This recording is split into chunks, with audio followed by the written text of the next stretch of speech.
नमस्कार, रेशूज किचनमध्ये आपल्या सर्वांचे खूप खूप मनापासून स्वागत. आज आपण भोपळ्यामध्ये रवा घालून अशी एक मस्त पौष्टिक आणि कुरकुरीत रेसिपी बनवणार आहोत की तुम्ही भोपळ्याच्या घाऱ्यासुद्धा विसरून जाल. इतकी ही मस्त आणि टेस्टी रेसिपी बनते. चला तर मग रेसिपीला सुरुवात करूया. तर सर्वात आधी काय करायचं, हा जो बियांचा भाग आहे तो चमच्याने असा काढून टाकायचा. तर बघू शकता इथे बियांचा भाग पूर्णपणे काढून टाकलेला आहे व यानंतर आता सुरीने याचे असे तुकडे करून घेऊयात. सुरीने किंवा विळीने आपण याचे तुकडे करून घेऊ शकतो. तर लहान मोठे जसे आपल्याला जमतील तसे याचे तुकडे करून घ्यायचे. तर आता इथे मी भोपळ्याचे मोठे मोठे तुकडे करून घेतलेले आहेत. आता यानंतर काय करायचं, एक पिलर घ्यायचं आणि पिलरने ही जी भोपळ्याची साल जी असते ती काढून टाकायची. तर इथे आपल्याला पिलर थोडंसं प्रेस करावं लागतं, कारण भोपळ्याची जी साल असते ती खूप जाड असते. जर पिलरने जमत नसेल तर विळीने जरी ही साल काढून टाकली तरीही चालेल, पण पिलर जर थोडंसं प्रेस केलं तर ही सालसुद्धा अगदी सहज निघते. तर आमच्या इकडे हा असा भोपळा मिळतो. दुसरा जो भोपळा असतो त्याची साल एकदम प्लेन असते, जो आपण गावच्या साईडला पाहतो, आणि थोडासा लालसर असतो. तर या भोपळ्याची सुद्धा ही रेसिपी अगदी छानच बनते. तर आमच्याकडे हा भोपळा मिळतो म्हणून मी हाच भोपळा वापरलेला आहे. आता हे पहा, इथे साल भोपळ्याची काढून झालेली आहे आणि वरचा जो थोडासा हिरवट भाग दिसतो ना, तो सुद्धा थोडासा काढून टाकायचा. आता अशाच पद्धतीने आपण पूर्ण भोपळ्याची साल काढून टाकूया. तर आता इथे बघू शकताय भोपळ्याच्या साली इथे पूर्ण काढून टाकलेल्या आहेत आणि खूप जास्त वेळ सुद्धा लागत नाही. अगदी 3 ते 4 मिनिटातच हे काम होऊन जातं. आता यानंतर हे भोपळ्याचे तुकडे आपल्याला चिरून घ्यायचे आहेत. तर मी इथे सुरीने चिरून घेते.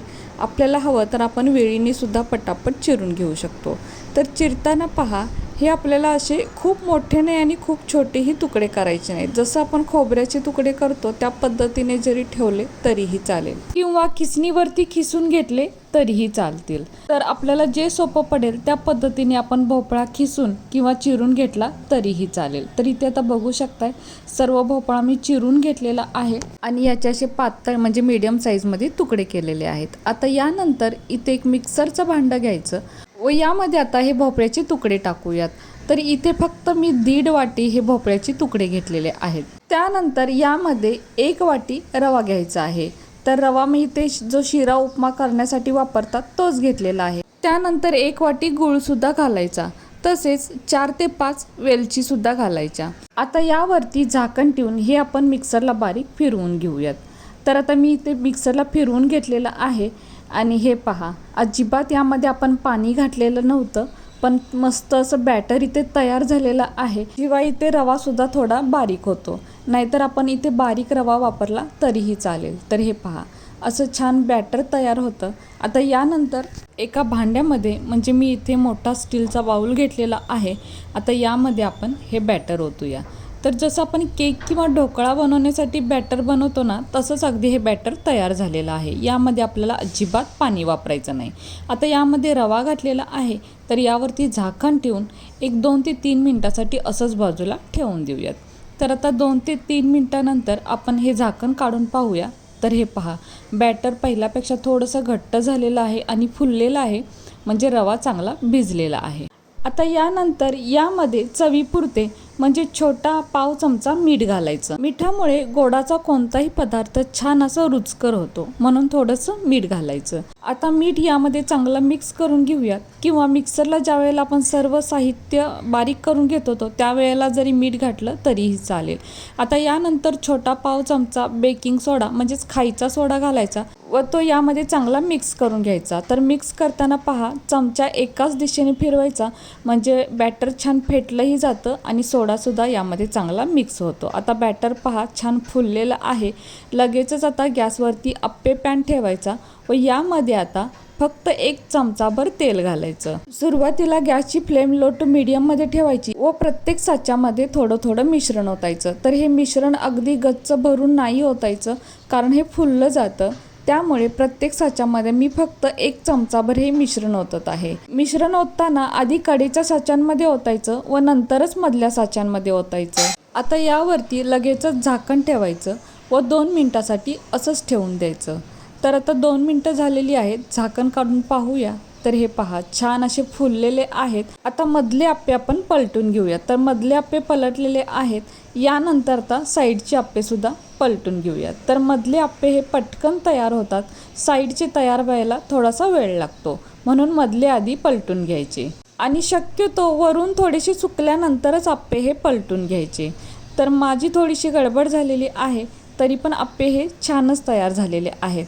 तर आता सर्व आप्पे मी इथे पलटून घेतलेले आहेत. आता मधले जे आप्पे आहेत ना, ते सर्वात आधी तयार होतात. तर हे पहा दुसऱ्या साईडने सुद्धा अगदी छान असे भाजले गेलेले आहेत.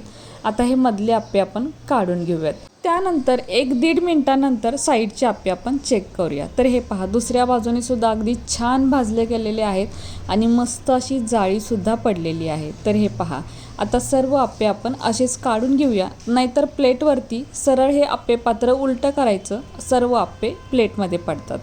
तर अगदी छान कलर आलेला आहे आप्प्यांना. आता याच पद्धतीने आपण उरलेले आप्पेसुद्धा तयार करूयात. तर फक्त 1 चमचाभर तेलाचा इथे वापर केलेला आहे. तेलाचा वापर जास्त केलेला नाही आणि प्रत्येक साच्यामध्ये फक्त 1 चमचाभर मिश्रण ओतलेलं आहे. आता दुसऱ्या वेळचे आप्पे तर अगदी पटकन तयार होतात, कारण आप्पे पात्र तितकं गरम झालेलं असतं. तर आधी साईडच्या साच्यांमध्ये मिश्रण ओतायचं आणि त्यानंतर मधल्या साच्यांमध्ये ओतायचं. यानंतर यावरती झाकण ठेवायचं व 2 मिनिटासाठी असंच ठेवून द्यायचं. 2 मिनिटानंतर आता हे आप्पे तर पहा अजून टम्म फुगलेले आहेत आणि वरतून पहा असं थोडेसे सुकल्यानंतरच आपल्याला आप्पे पलटून घ्यायचे आहेत. आता 1 मिनिटभरानंतर किंवा 1.5 मिनिटानंतर हे साईडचे आप्पेसुद्धा पलटून घ्यायचे. तर गॅसची फ्लेम आपल्याला लो टू मीडियममध्येच ठेवायची आहे आणि हे आप्पे आता आपण पलटून घेऊयात. तर आपल्याला जर अजून खरपूस भाजलेले आप्पे आवडत असतील तर आपण अजून एक अर्ध्या मिनिटासाठी ठेवू शकतो. जितके हे खरपूस भाजले जातील तितके छान वरून कुरकुरीत आणि आतून मऊसूत तयार होतात आणि अगदी टेस्टी असे आप्पे हे तयार होतात. तर बघू शकताय आता सर्व आप्पे आपण पलटून घेतलेले आहेत. आता मधले आप्पे तयार झाले असतील. तर हे पहा मधल्या आप्प्यांना छान कलर आलेला आहे. आता हे प्लेटमध्ये आपण काढून घेऊयात. तर खूप मस्त आप्पे तयार झालेत. आता साईडचे आप्पेसुद्धा तयार झालेले आहेत. तर हे सुद्धा आप्पे आपण काढून घेऊयात. इथे वेलची घालणं अगदी ऑप्शनल आहे. वेलची वापरल्यामुळे आप्प्यांचा स्वाद खूप भारी येतो, त्यामुळे आवडत असल्यास वेलची इथे आवर्जून वापरा.